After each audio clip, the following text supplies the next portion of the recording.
자, 이제 경제론을 보겠습니다. 저희 경제론은 크게 이제 어떻게 되어 있는가 하면은,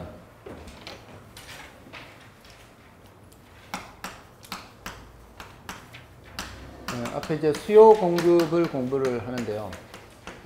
수요 공급의 개념을 이제 아셔야 돼요. 이게 중요해요. 개념. 그 다음에 수요량 변화, 수요 변화를 구별해야 돼요.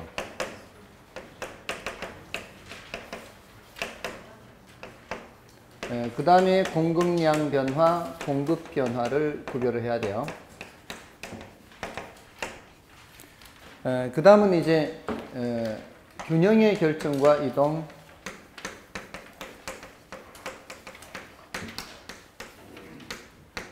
그 다음에 탄력성 이렇게 넘어가요. 이렇게. 자, 근데 오늘은 이제 수요까지 한다 그랬죠. 오늘 수요까지 해요.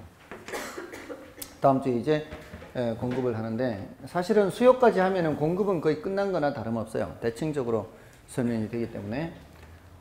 일단 우리가 이렇게 수요 공급을 공부를 하는 이유는 시장에서 수요 공급에 의해서 가격이라는 현상이 어떻게 되는지를 알고 싶은 거예요. 자본주의 경제에서는 모든 것들이 다 시장에서 이루어지죠. 경제체제라는 게, 그 자본주의 경제체제에서는 시장에서 모든 것이 다 이루어지는데, 사회주의 경제체제에서는 그거를 누가 해요? 국가가 하잖아요. 시장이라는 게 자본주의 사회에서 같은 그런 형태의 시장은 없어요. 원래는. 근데 이제 그 사회주의 경제체제에서 자본주의 경제체제를 도입을 해서 지금은 이제 중국이나 뭐 베트남 이런 데가 다 그 시장 경제체제죠. 시장 경제체제를 많이 도입을 했기 때문에 지금 북한과 같지 않은 그런 상황이 돼버렸죠. 지금 세계 유일하게 남아있는 데가 거의 이제 북한이라고 봐야 되겠죠. 아무튼 이제 자본주의 경제체제, 시장 경제체제에서는 그런 것들이 시장에서 다 이루어지는데, 그게 수요 공급에 의해서 뭐가 결정이 돼요? 가격이 결정되죠. 그럼 또 그런 가격이 또 어디에 영향을 미쳐요? 수요 공급에 또 영향을 미쳐. 사람들이 사고 파는데 이 영향을 미치는 거죠. 그래서 시장에서 나타나는 가격 현상을 알고 싶은 거예요. 그러려면 수요량도 측정을 해야 되고 공급량도 측정을 해야 될 거 아니에요. 그래서 그 수량을 측정하기 위해서는 어떤 기준으로 측정을 할 거냐, 뭐를 측정을 할 거냐, 그 기준을 먼저 얘기를 해야 돼요. 그래서 그걸 개념에서 공부를 해요. 개념에서 그 기준을 얘기를 하고 그 다음에 구체적으로 수요량을 측정을 해요. 그래서 이걸 좀 기준을 얘기할 때는 좀 추상적으로 들려도 중요하니까 좀 들어야 돼요. 우리가 수요량을 측정할 때요, 일정 기간을 전제로 측정하거든요. 일정 기간을 전제로. 그러니까 어떤 거를 측정할 때 일정 시점을 전제로 측정하는 게 있고, 일정 기간을 전제로 측정하는 게 있는데, 우리는 수요를 측정할 때 원칙적으로 기간을 전제로 측정을 해요. 일정 기간 동안 어떤 상품을 구매하고자 하는 욕구, 이렇게 해서 이 기간을 전제로 측정하는 개념을 유량이라 그래요. 유량. 유자가 흐를 유자예요. 흐를 유자. 영어로는 이제 flow 하죠. flow가 흐르다 이런 뜻이죠. 이게 대응하는 개념이 저량인데요. 저량은 이제 고정되어 있는 양을 말해요. 이거는 스톡이라고 해서요. 영어로는. 이거는 일정 시점을 전제로 하고요. 이거는 일정 기간을 전제로 측정해요. 우리가 측정할 때는 원칙적으로 뭘 전제로 측정한다? 기간을 전제로 측정하는 거예요. 이게 이제 굉장히 중요하다고요. 이게 우리 시험에 유량에 해당하는 건가, 저량에 해당하는 건가, 이거를 질문을 해요. 그럼 질문을 하면은 이제 나누어야 돼요. 저쪽에 속하느냐, 이쪽에 속하느냐. 예를 들어서 소득, 인구, 자산, 비용, 이런 식으로 거래량, 이런 것들을 나열해 놓고요. 이게 유량이냐 저량이냐 물어요. 그럼 이게 유량인지 저량인지 구별해야 되거든요. 자, 이게 구별해야 되는데 제일 쉬운 방법부터 해볼게요. 제일 쉬운 방법. 근데 이거보다 더 깊게 들어갈 수가 없어요. 이 제일 쉬운 방법에서 거의 해결된다고 보면 돼요. 만약에 안 되면 그거는 지나가 버려야 돼요. 제일 손쉬운 방법은 한 달에 얼마 또는 지금 얼마 해서 어떤 게 더 자연스러운지 찾아야. 한 달에 얼마 해서 말이 된다는 거는 유량이기 때문에 되는 거예요. 지금 얼마 해서 말이 되는 거는 저량이기 때문에 말이 되거든요. 이게 소득이 한 달에 얼마 이게 더 자연스러워요. 지금 얼마 이게 더 자연스러워요. 한 달에 얼마 이게 더 자연스럽죠. 이거 뭐란 얘기예요? 얘는 유량이란 얘기예요. 인구가 한 달에 몇 명? 지금 몇 명? 지금. 그럼 뭐란 얘기예요? 저량이에요. 자산이 지금 얼마예요? 또는 자산이 한 달에 얼마예요? 지금이죠. 이거 뭐예요? 한 달에 비용이 얼마예요? 지금 비용이 얼마예요? 한 달에 얼마예요? 이게 자연스럽죠? 한 달에 거래량이 얼마예요? 지금 거래량이 얼마예요? 중개사무소에 물을 때 지난달에 몇 건 했어요? 이렇게 묻잖아요. 지금은 없지. 지금 놀고 있는데. 지금 이야기하고 지금 커피 마시고 있는데 지금은 없잖아요. 뭔 뜻인지 아시겠어요? 이거는 뭐예요? 유량이에요. 뭔 뜻인지 아시겠죠? 이렇게 하는 게 제일 손쉬워요.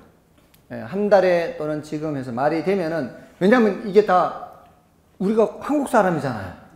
한국 사람이니까 다 국어를 다 할 줄 아니까 되는 거예요. 근데 한국 사람인데도 이게 안 될 때가 있거든요. 영어가 어려울 때는 안 될 수가 있어요. 그런 거는 어떻게 하면 될까요? 그런 거는 일단은 시험에 안 나오겠거니 하면 돼요. 그런 거 시험에 안 나온다 생각하면 돼요.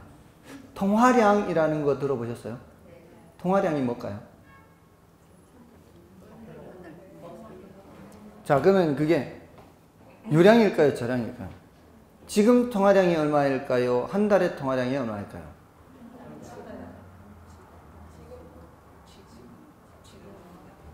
통화량이 뭔지를 정확하게 알면은 더 쉽게 대답을 할 수 있는데, 통화량이라는 거는 현금과 예금의 합계를 말해요. 이게 뭘 말하는가 하면 우리가 어떤 물건을 샀을 때 지불 수단으로 쓸 수 있는 거를 통화량이라고 해요. 지불 수단으로 쓸 수 있는 거.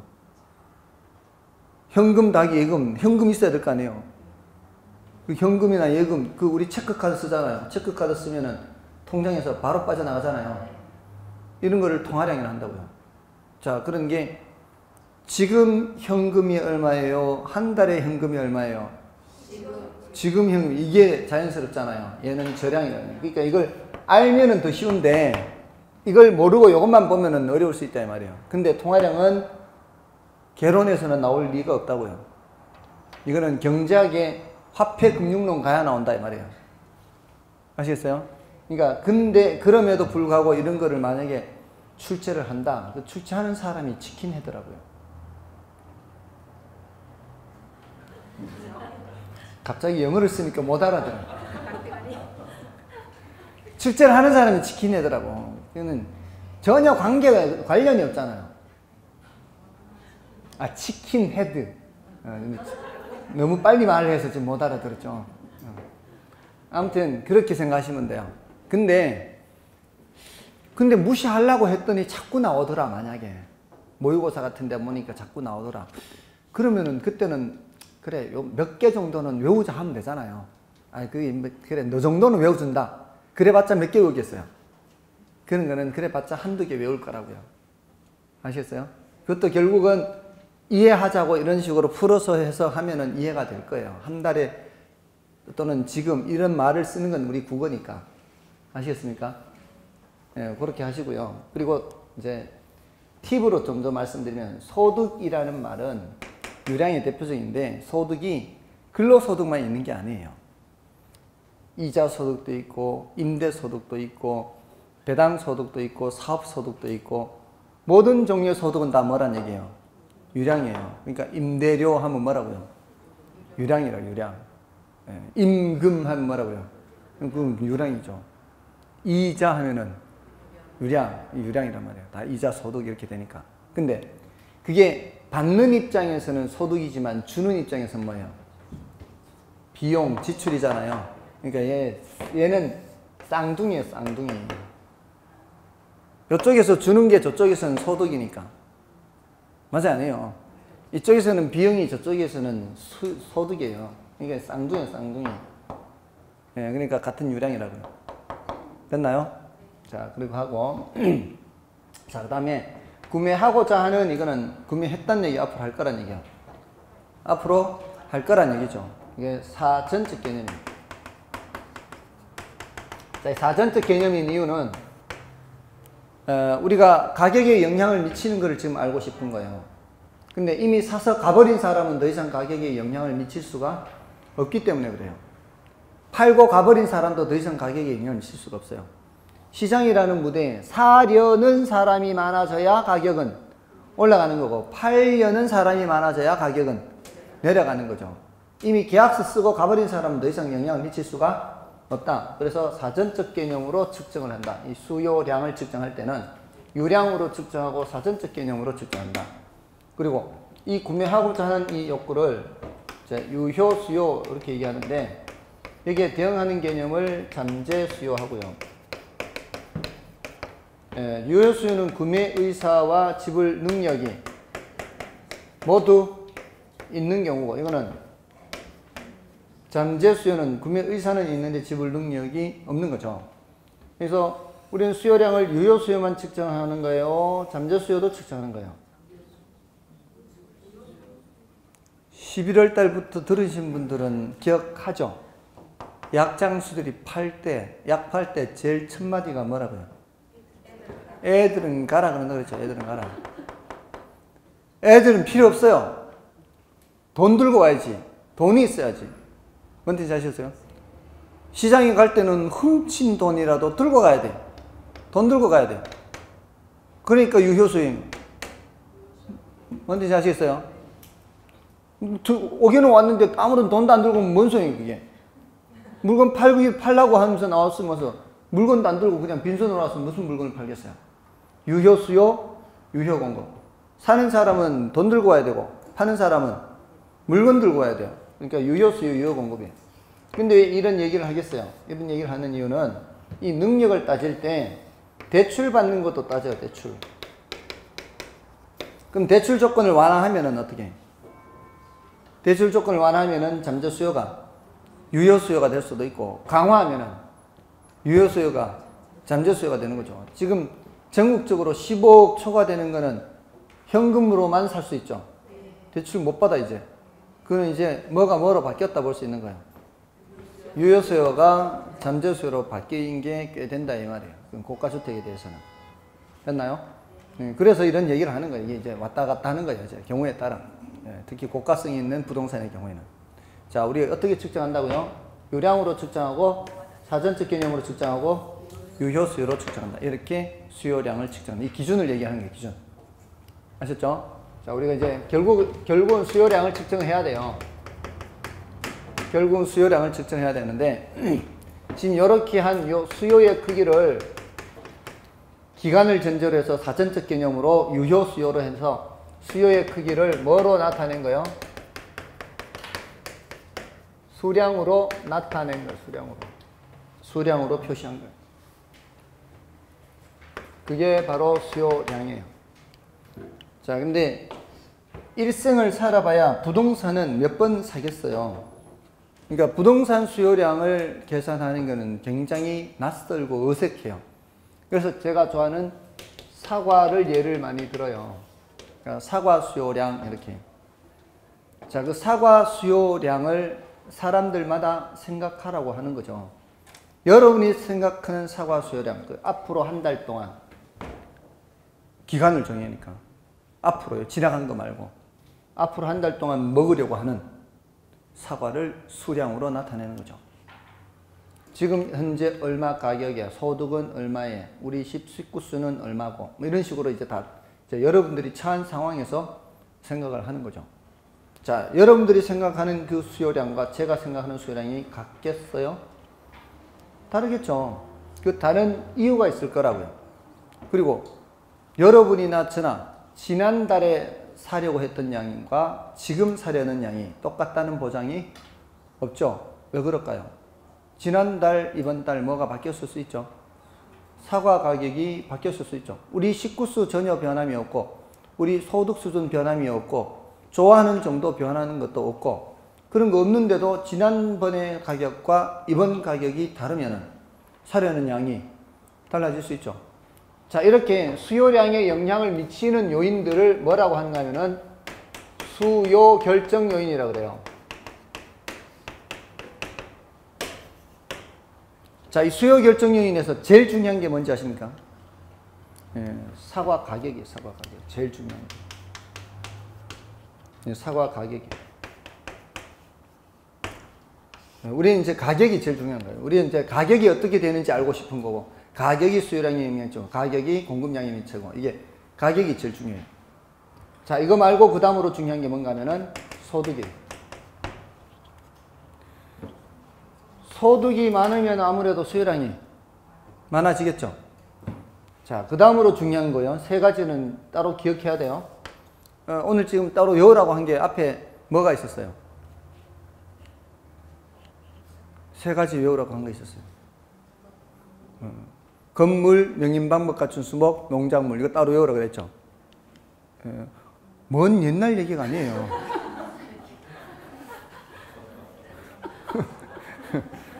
먼 옛날 얘기가 아니고 몇째 시간 얘기예요. 첫째 시간이에요. 첫째 시간. 한 두어 시간 지났어요. 두어 시간이. 첫째 시간 그것도 마지막에 했으니까 2시간 반밖에 안 됐어요. 자, 아무튼 이 세 가지 또 나왔어요. 가격, 소득, 관련제 가격이. 자, 이게 뭔 소린가 하면은 제가 사과를 좋아는 하는데요. 다른 과일도 좋아해요. 귤도 좋아하거든요. 그래서 저는 정말 어떤 때는 과일만 먹고 살았으면 좋겠어요. 그렇게 과일을 좋아하는데 귤도 맛있잖아요. 귤 가격이 내려가면 이 귤 가격이 얘가 관련제 가격이 귤 가격이에요. 귤 가격이 내려가면 귤을 더 먹지 않을까요? 귤을 더 먹으면서 사과를 예전처럼 먹을까요? 덜 먹을까요? 아무래도 덜 먹을 거 아닌가요? 그러면 귤 가격이 사과 수요량에도 영향 미치지 않나요? 다 영향 미쳐요. 사과 가격도 영향 미치고 다 미치는 거예요. 자, 그 다음에 요거는 약간 어려울 수 있는데 나중에 또 할 건데 지금은 한 번만 살짝 그냥 지나만 갈게요. 가격 변화에 대한 예상이에요, 예상. 자, 이게 사과입니다. 사과 가격 변화에 대한 예상. 그 예상은 그 지하 가격 변화 예상이에요. 사과 가격이 아니고 사과 가격 변화 예상이에요. 제가 마트에 갔는데 사과를 한 상자 담는데 직원이 제 얼굴을 알아보고 평소에 많이 사가는 거 알고 다음 주에는 가격이 오른다던데요 한마디 해주는 거예요. 다음 주에는 가격이 오른다던데요. 제가 어떻게 할까요? 한 상자 또 사야죠. 원래 저는 한 달에 20kg 먹어요. 저 혼자. 그것도 저 혼자. 혼자 20kg 먹어요. 하루에 2알 먹으니까. 오늘도 내려오면서 한 알 먹었어요. 그리고 지금 저 한 알 있어요, 또. 저녁 때 또 먹을 거예요. 하루에 2알 먹으니까 한 달이면 60알이죠. 한 달이면 60알이면 그게 20kg예요. 딱 20kg. 근데, 그러면 이제 한 박스 더 씻는 거죠. 맞아, 아니에요. 올라가기 전에 미리 사야죠. 사과 가격이 변했어요, 안 변했어요?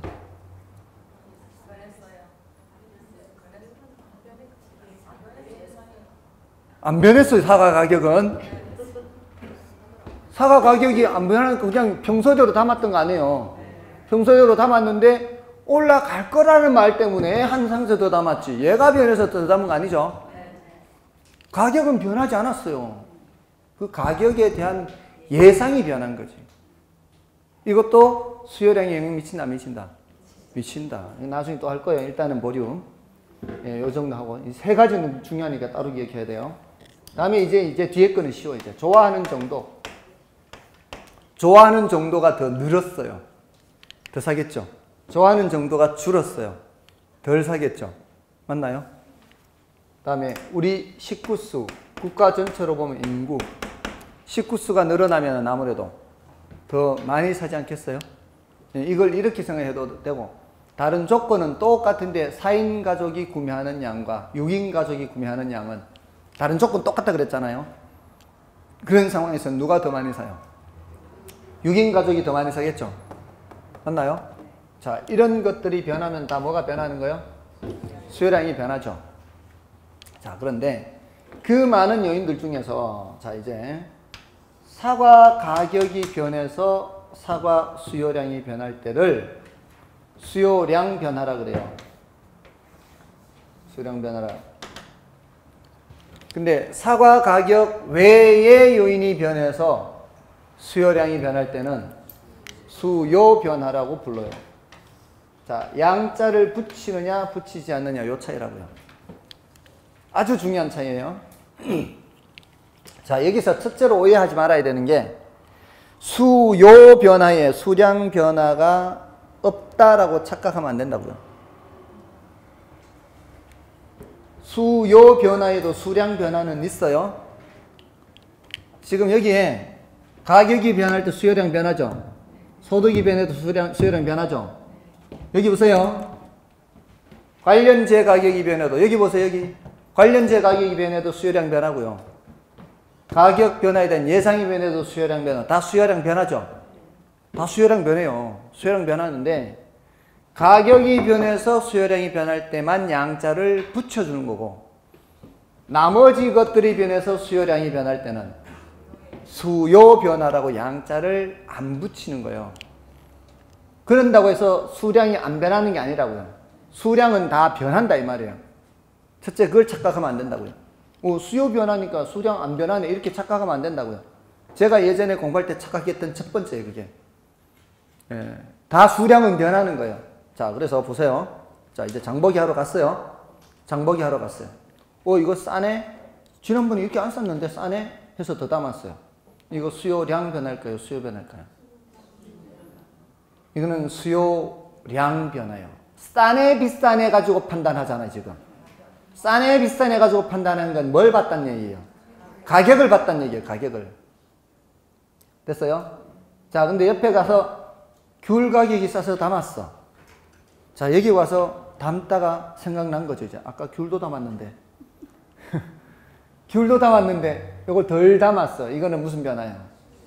이건 수요 변화라고. 지금 가격 보고 생각한 게 아니라 귤도 담았으니까 이걸 덜 담은 거 아니에요. 맞나요?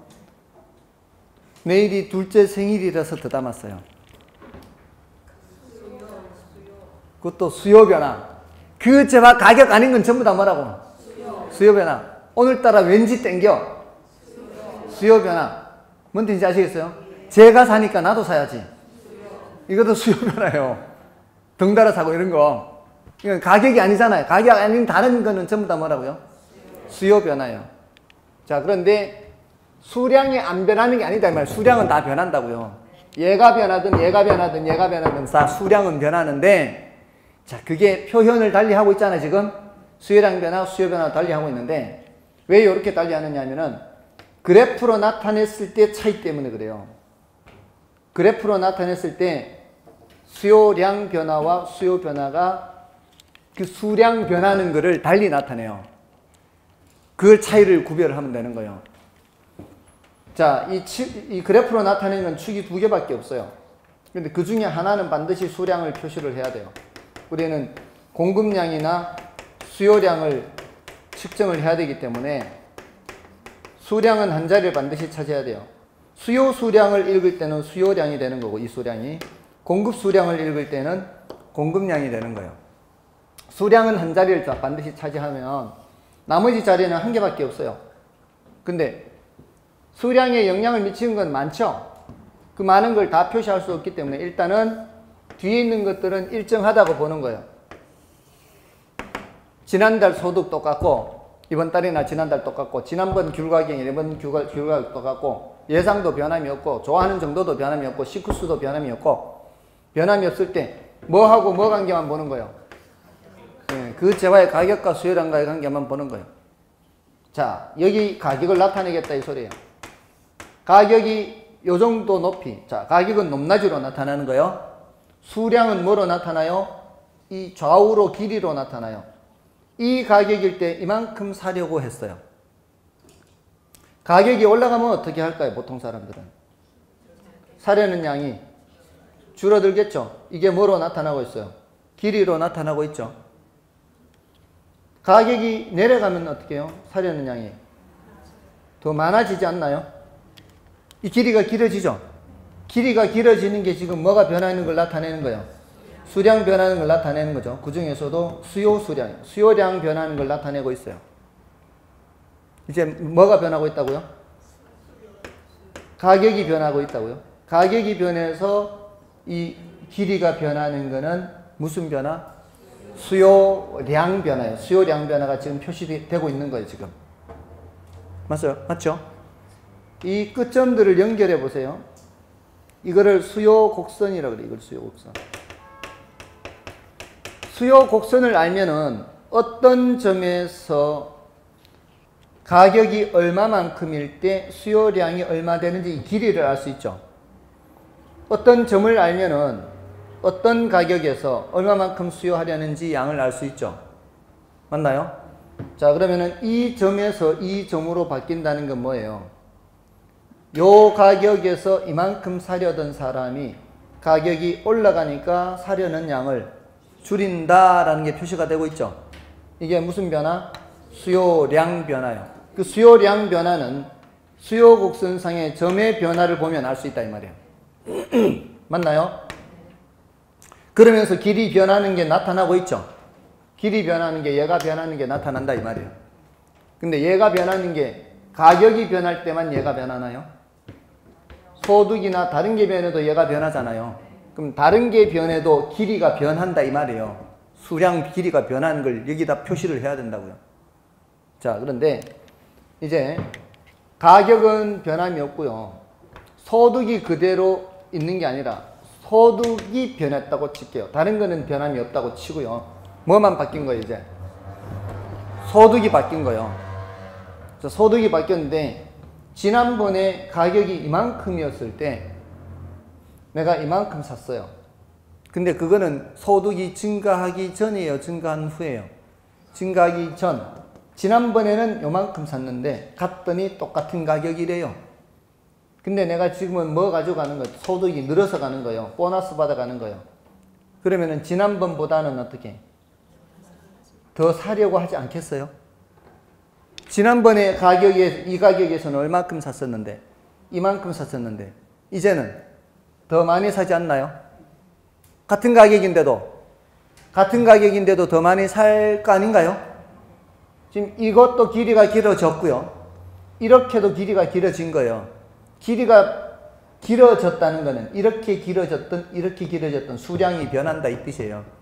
얘가 변해서 얘가 늘어나든 얘가 변해서 얘가 늘어나든 늘어나는 건 늘어나는데 가격이 변해서 얘가 늘어날 때는 이렇게 늘어난다고요. 맞나요? 근데 소득이 변해서 늘어날 때는 이렇게 늘어나야 된다고요. 같은 곡선상으로 점으로 가면 안 된다고요. 얘가 늘어나면은 이 선을 벗어나야 되는 이 선을 이렇게. 맞습니까? 이렇게 길이가 늘어나야 돼요. 근데 이거는 어떤 가격에서만 따진 거예요? 이 가격에서만 따졌죠. 근데 더 높은 가격이라 하더라도 이 말이에요. 더 높은 가격이라 하더라도 이 높은 가격에서 요만큼 수요하는 것은 소득이 증가하기 전, 증가하기 한 후. 증가하기 전이에요. 증가하기 전에는 이만큼이지만 이제 소득이 늘어서 가잖아요. 소득이 늘어서 가면은 소득이 적을 때보다는 더 많이 산다 이 말이에요. 이것도 무슨 변화? 수요 변화란 말이에요. 근데 결국 수요 변화라는 게 소득이 늘어서 간다는 것은 어떤 가격을 제시하더라도 소득이 적을 때보다는 소득이 많을 때 더 많이 살 거 아니냐 이 말이에요. 뭔 뜻인지 아시겠어요? 어떤 가격을 제시하더라도 이거는 뭐하고 똑같은가 하면은 소득이 적은 사람하고 소득이 많은 사람하고 같이 장보기 하러 간 거예요. 소득이 적은 사람과 소득이 많은 사람이 같이 장보기 하러 갔을 때 다른 조건은 똑같을 때 소득이 적은 사람이 사는 것보다는 소득이 많은 사람은 조금씩이라도 더 살 거다 이 말이에요. 맞나요? 이게 소득 변화가 수량 변화, 이 길이 변화를 나타내게 하는 거예요. 길이가 오른쪽으로 쭉 늘었죠. 쭉 늘었던 그 수량이 많아진 거잖아요. 이렇게 길어진 거는. 맞나요? 자, 그러니까 가격이 변해서, 가격이 하락해서 수요량이 늘어날 때는 같은 수요곡선상에서 이렇게 늘어나는 거지만, 소득이 늘어나서 수요량이 늘어날 때는 이렇게 길이가 늘어난다 이 말이에요. 길이가 변하는 게 어떻게 달라요? 가격이 변할 때는 같은 수요곡선상에서 점의 변화다 이렇게 표현하는데, 소득이 변하거나 해서 수량이 늘어날 때는 아예 선 자체가 쭉 이렇게 늘어나죠. 이게 무슨 변화? 수요 변화예요. 수요 변화. 그 재화의 가격 외의 요인 변화란 말이에요. 그러니까 일상생활에서는 우리가 수요량 변화, 수요 변화 전혀 구별을 하지 않지만, 지금 이 경제학을 할 때는 수요량 변화, 수요 변화를 구분하는 이유는 바로 이것 때문에 그래요. 그래프를 나타냈을 때 가격이 변할 때는 같은 곡선상의 점의 변화로 길이가 변하는데, 가격 외의 요인이 변할 때는 선이 변해서 길이가 변한다 이 말이에요. 됐나요? 근데 이게 이렇게 오른쪽으로 하면 길이가 길어지는 거죠. 이러면 증가예요, 감소예요? 증가. 왼쪽으로 하면 길이가 짧아지면 감소. 자, 여기서 이 길이로 가면은 길이가 길어지면 증가. 이렇게 되면 길이가 짧아지는 감소예요. 자, 그런데 정확하게 이제 표현을 하자면, 여기서 이렇게 가면은 감소는 감소인데 무슨 감소? 수요량 감소가 되는 거고, 여기서 이렇게 가면은 수요량 증가가 되는 거죠. 여기서 이렇게 길이가 길어지는 거는 수요 증가. 이거는 뭐가 변했다는 얘기예요? 가격 외에 뭔가 변했다는 얘기예요. 여기서 이렇게 가면은 수요 감소 이렇게요. 뭔 뜻인지 아시겠죠? 이제 아시겠죠? 수요 감소의 수량 변화가 있다 없다? 있다. 수요 감소의 수량 변화는 길이가 짧아지잖아요. 길이가 짧아지니 수량 변화를 표시하는 거예요, 지금. 됐나요? 제가 대학교 1학년 때 이거를 이해를 못해요. 대학교 2학년 때. 수요 변화에 수량 변화가 있는 거를 이해를 못했다고요. 근데 여러분들은 이해를 하시겠죠? 수량 변화가 있어요. 수량 변화를 어떻게 나타내요? 길이 변화로. 길이 변화로. 길이가 길어지면은 수량이 늘어나는 거고, 길이가 짧아지면 수량이 작아지는 거죠. 근데 그게 이 수요곡선 자체가 왔다 갔다 하는 거는 뒤에 이 가격 외의 요인이 변하는 것이고, 같은 수요곡선상의 점의 이동은 그 재화의 가격이 변한다. 자, 정리를 해보면은 이렇습니다. 자, 이제 수요량 변화, 수요 변화. 수요량 변화는 그 재화의 뭐가 변한다? 그 재화 가격 변화. 수요 변화는 그 재화 가격 외의 변화죠. 이렇게 되고요. 그리고 얘는 같은 수요곡선상의 점의 이동이고, 이거는 선의 이동이에요. 선의 이동. 그 다음에 이게 증가일 수도 있고 감소일 수도 있죠. 증가는 오른쪽, 감소는 왼쪽. 증가는 길어지는 거고, 감소는 짧아지는 거고. 이것도 증가는 오른쪽, 감소는 왼쪽. 증가는 길어지는 거고, 이 길이가 이렇게 길어지는 거고, 감소는 짧아지는 거고. 됐나요? 자, 그럼 이제 수요량 변화, 수요 변화 개념 구분은 됐고요. 자, 이제 교재에서 좀 체크를 하고요. 그거 좀 더 보겠습니다. 자, 73쪽에 이제 수요와 공급해서 수요 개념해서 수요란 소비자가 일정 기간 동안 상품을 구매하고자 하는 욕구 해서 넘어가시면 이제 유량 사전적 개념 유효 수요. 자, 이런 표현들은 다 설명은 드렸죠.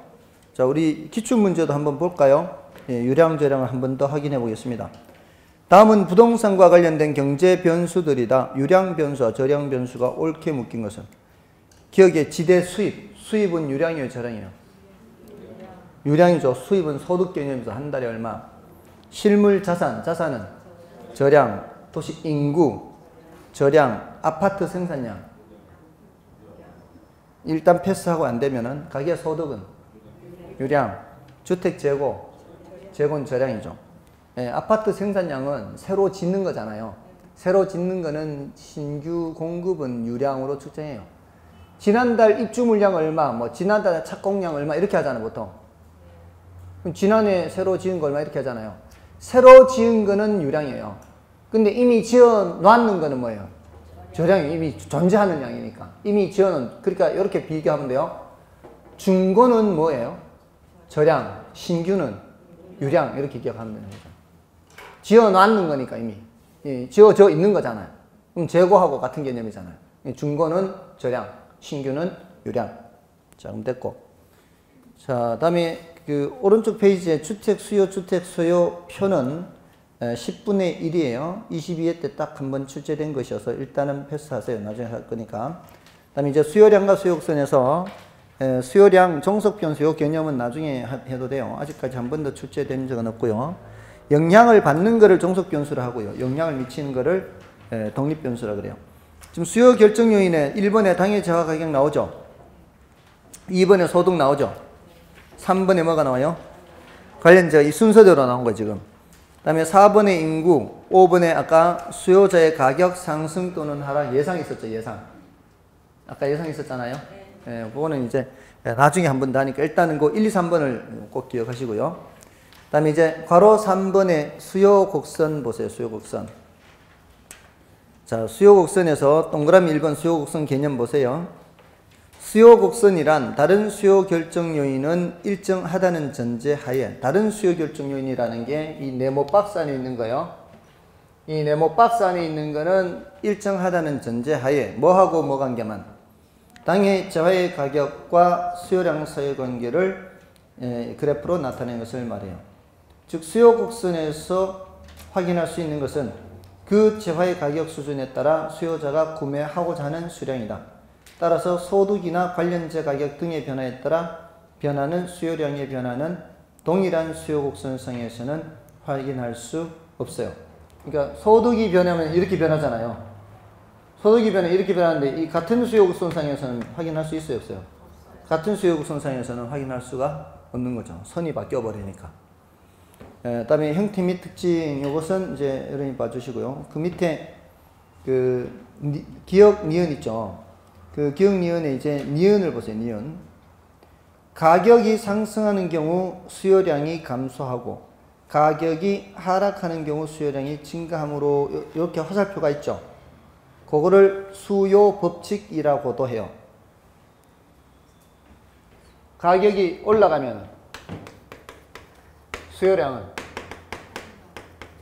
줄어들죠. 가격이 내려가면 수요량은 그러니까 이렇게 되잖아요. 이게 흰 거는 흰 것끼리 노란 거는 노란 것끼리 서로 반대로 돼 있죠. 요거를 반비례라고도 하고요. 반비례. 가격과 수요량은 무슨 관계? 반비례 관계 이렇게 하고 어려운 표현으로는 감소함수 이렇게도 표현해요. 감소함수. 어려운 표현이에요. 반대로 가는 건 같은 방향이면 뭘까요? 같은 방향이면 증가함수. 반대면은 감소함수. 같은 방향이면 증가함수. 자, 이거를 수요 법칙이라고도 한다고요. 다 같은 의미예요. 수요 법칙, 감소함수, 반비례 같은 의미예요. 수요 법칙이 뭐예요? 그러면은 어떻게 대답해도 관계없어요. 가격과 수요량과의 감소함수입니다. 또는 말로 해도 돼요. 이렇게 가격이 올라가면 수요량이 내려가고 가격이 내려가면 수요량이 올라가고 이렇게 말로 해도 돼요. 다음에 이제 개별 수요 곡선과 시장 수요 곡선이 있죠.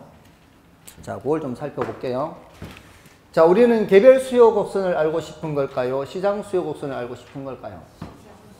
우리는 시장 수요 곡선을 알고 싶어요. 왜냐하면 한 사람이 사려고 하는 크기는 관심 없어요. 그게 시장 전체에서 얼마나 많은 사람들이 얼마나 많은 양을 사려고 하는지 그걸 알고 싶은 거죠. 그래서 예를 들어서 시장에 A라는 사람, B라는 사람 두 사람이 있어요. A라는 사람의 수요 곡선은 이렇고 B라는 사람의 수요 곡선은 이래요. 수요 곡선이 서로 다를 수 있죠. 자, 그럴 때 시장에 이 두 사람밖에 없어요. A라는 사람이 예를 들어 1,000원에 사려고 하는 양이 10개예요. B라는 사람은 1,000원에 사려는 게 13개예요. 여기는 10개. 13개. 그러면 시장 전체에는 몇 개 사려고 해요? 요 10개를 재 가지고 오는 거예요. 길이를. 여기 13개를 재 오는 거죠. 이렇게. 그럼 전체 몇 개가 되는 거예요? 23개가 되는 23개. 다음에 500원일 때 A가 사려는 양과 B가 사려는 양을 계산해 보는 거예요.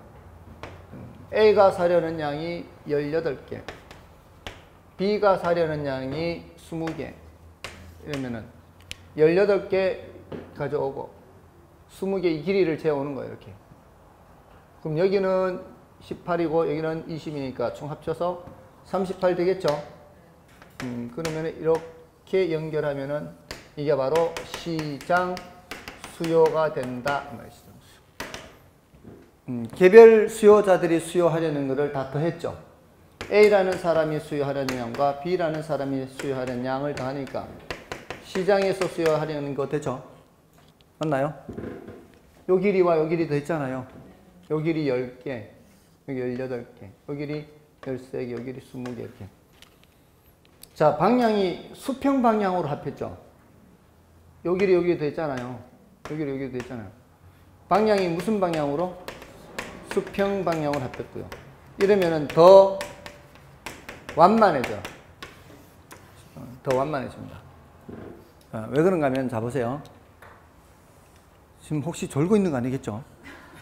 지금 다 돼가는 판에 지금 막판에 졸면 안 되겠죠? 이런 나무 토막이 있는데요. 이런 나무 토막이 있어요. 여기도 이런 나무 토막이 있는데 이 나무 토막이 슬라이스를 다 더해난 나무 토막이라고 해보세요. 슬라이스를 켜켜이 올려놔서 만든 나무 토막이에요. 자, 여기에다가 이 나무 토막을 이렇게 이 나무 토막을 이쪽으로 옮겨요. 와가지고 여기서 슬라이스를 밀어요. 이렇게 밀어붙여 여기다가 붙인다 이렇게. 뭔 뜻인지 아시겠어요? 이렇게 붙이면 여기서부터 얘가 이렇게 하면 여기는 안 밀리잖아요. 이렇게 된다. 이렇게 슬라이스를 밀면 자, 그러면은 이 밑은 뚱뚱하고 위는 홀쭉하잖아요. 그러면은 이런 게 또 더 있고 하면 어떻게 되겠어요? 더하면 더할수록 계속 이렇게 될 거 아니에요. 뭔지 잘 아시겠어요? 수평으로 더한다는 게 그렇게 더하는 거라고. 맞아, 아니에요? 그렇게 하면 된다고. 그러니까 더 완만해진다고. 밑은 뚱뚱하고 위는 홀쭉하고 하니까 이렇게 된다고. 수평합하면은. 안 되면 할 수 없고. 이렇게까지 하는데, 이렇게 몸짓을 하는데, 이래 안 되면 할 수 없고. 근데 시험에서는 한 번도 안 나왔어요. 근데, 요 정도는 나올 수도 있어요. 요 정도는. 이제 시장 수요는 개별 수요를 무슨 방향으로 합한다? 수평 방향으로 합한다. 그러면 더 완만해진다. 자, 넘어가시고. 다음에 가로 4번에 수요 법칙 나오죠? 자, 수요 법칙은 설명은 드렸죠? 근데 그 동그라미 2번에 수요 법칙이 성립하는 이유 있죠? 예, 그거는 10분의 2 써놓으세요. 10분의 2. 10분의 2가 아닐 수가 있네. 10분의 1일 수도 있겠네요. 그게 출제된 지가 21회 그 이전이면은 이게 10분의 2는 아니잖아요. 한 15분의 2네, 15분의 2. 그러니까 뭐, 난이도는 높고 중요도는 낮아서 지금 설명드릴 거 아니에요. 자, 이제 3번에 뭐가 나오고 있어요? 수요량 변화, 수요 변화 나오고 있죠. 자, 괄호 1번에 수요량 변화는 뭐고요? 그 재화의 가격이 변하는 거죠. 이거는 그 같은 수요곡선상의 뭐의 변화다? 점의 변화다. 두 번째 줄에 있죠. 동일한 수요곡선상에서 점의 변화. 이렇게. 그 다음에 수요 변화는 뭐예요? 그 재화 가격 이외의 요인 변화 이렇게 돼 있죠. 그거는 두 번째 줄에 뭐라고 돼 있어요? 수요곡선 자체의 이동 이렇게 돼 있죠. 자, 이제 뭐만 조금 더 말씀을 드리고 마치는가 하면 아이고 지웠구나. 아까 세 가지를 따로 기억하라 그랬죠. 아까 세 가지를 기억하라 그랬죠. 하나는 뭐였어요? 그 재화의 가격이고 하나는 소득이고 하나는 관련재 가격이죠. 자, 요거는 같은 곡선상의 점의 변화고 나머지는 선의 변화죠. 그 중에서 지금 뭐를 더 살펴보려는가 하면 지금 수요 변화를 더 살펴보려는 거거든요. 수요 변화를 더 살펴보려는 거는 요거죠, 요거. 뒤에도 있는데 뒤에 거는 별로 지금 신경 안 써도 돼요. 사람들이 대부분 여기서 틀려, 여기서. 자, 좀 전에 수요 변화에서 하나는 증가, 하나는 감소라 그랬죠. 증가는 어느 쪽에 그려요? 오른쪽에 그래요. 감소는 어느 쪽에 그래요? 왼쪽에 그래요. 자, 소득이 증가하면은 수요가 어떻게 돼요? 증가하잖아요. 그럼 어느 쪽에 그리면 돼요? 오른쪽으로 그리면 되죠. 근데 애석하게도 모든 재화가 소득이 증가할 때 수요가 증가하는 게 아니에요. 소득이 증가할 때 수요가 감소하는 재화가 있다는 거예요. 이런 재화는 대부분의 재화는 그래요. 그래서 늘 이렇게 생각해요, 보통은. 이게 더 중요하고. 근데 이럴 수도 있기 때문에 조심해야 된다는 거예요. 이런 재화를 정상재 또는 우등재라 그래요. 이런 재화를 열등재라 그래요, 열등재. 자, 그러면 이 경우에는 소득이 증가한다 그러면 수요 곡선을 어느 쪽으로 그리면 돼요? 오른쪽으로 그리면 된다 이 말이에요. 근데 이런 경우에는 소득이 증가할 때 수요 곡선을 어느 쪽으로 그려야 돼요? 왼쪽으로 그려야 돼요, 왼쪽으로. 대표적인 게 연탄 같은 거예요, 연탄. 연탄 같은 것들은 소득이 증가하면 수요가 증가해요, 감소해요? 소득이 증가하면 수요가 감소한단 말이에요. 문제에서 이런 열등제의 경우 이런 이제 단서를 붙인단 말이에요. 열등제의 경우 이런 단서를 붙일 때는 조심해야 된다 이 말이에요. 아시겠어요? 대부분은 뭐예요? 대부분은 우린 중요한 게 뭐예요? 정상제. 소득 증가하면 어떻게 하면 돼요? 수요가 증가한다. 어느 쪽에 그리면 돼? 오른쪽에 그리면 돼. 근데 항상 그런 것이 아니다. 뭐가 있다? 열등제가 있다. 이걸 조심해야 된다 이 말이에요. 아시겠어요? 이때는 오히려 소득이 감소하면 어떻게 돼요? 수요가 늘어나요. 소득이 감소하면 수요가 늘어나요. 뉴스에 가끔 가다 그런 뉴스가 있잖아요. 올 겨울 들어 지난해보다 연탄 소비량이 늘어났대요. 뭘 뜻하는 거예요? 지금 경기가 안 좋아서 오히려 소득 수준이 줄어든 사람들이 더 많아졌다 이 말이에요. 그러니까 오히려 늘어난 거죠. 지금 경기가 안 좋으니까 소득이 줄으니까 오히려 수요가 늘어난다. 맞나요? 자, 이걸 어떻게 하면 쉽게 기억할 수 있을까요? 머리를 써야지, 머리를. 정상제는 이게 같은 방향이다 이렇게 기억하는 거예요. 우리가 생각하는 보통의 저하는 같은 방향으로 움직여요. 소득이 증가하면 수요가 증가. 어느 쪽에 그래요? 오른쪽으로 그래요. 소득이 감소하면 수요가 감소해요. 어느 쪽에 그래요? 왼쪽 이러면 돼요. 근데 열등제는 반대다 이렇게 생각하면 되지. 열등제는 소득이 증가하면 수요가 감소해요. 어느 쪽에 그래야 돼요? 왼쪽에. 소득이 감소하면 수요가 증가해요. 어느 쪽에 그래야 돼요? 오른쪽. 이렇게 그렇게 하면 되는 거예요. 같은 방향이 뭐다? 정상제. 보통 재화는 정상제 같은 방향이에요. 근데 열등제는 반대 방향이다. 이렇게 기억하는 게 있고요. 소득 변화는 그래요. 그리고 관련제 가격 변화 있죠, 아까.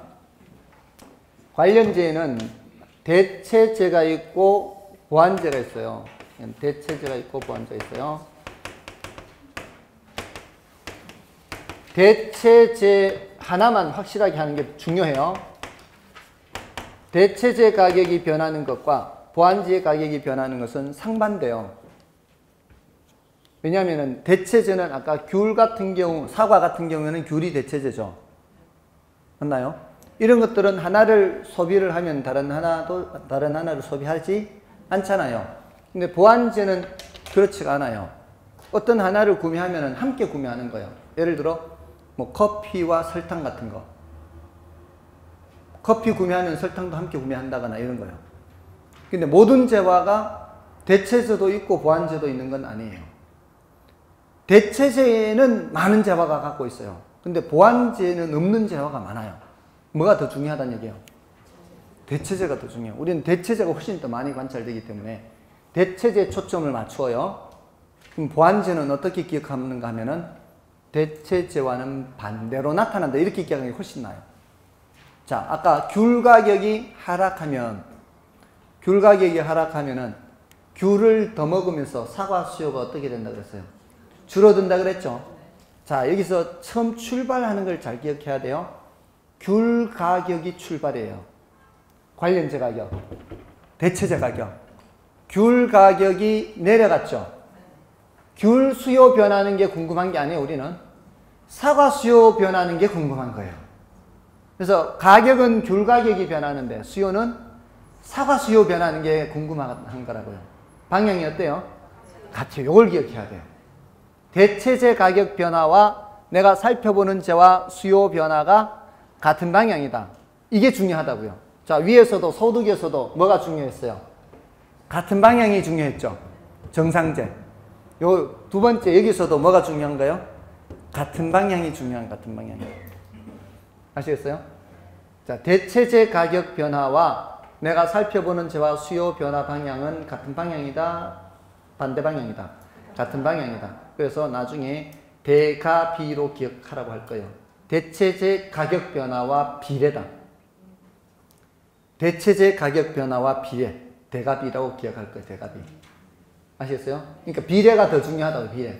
소득에서도 정상제는 같은 방향 비례잖아요.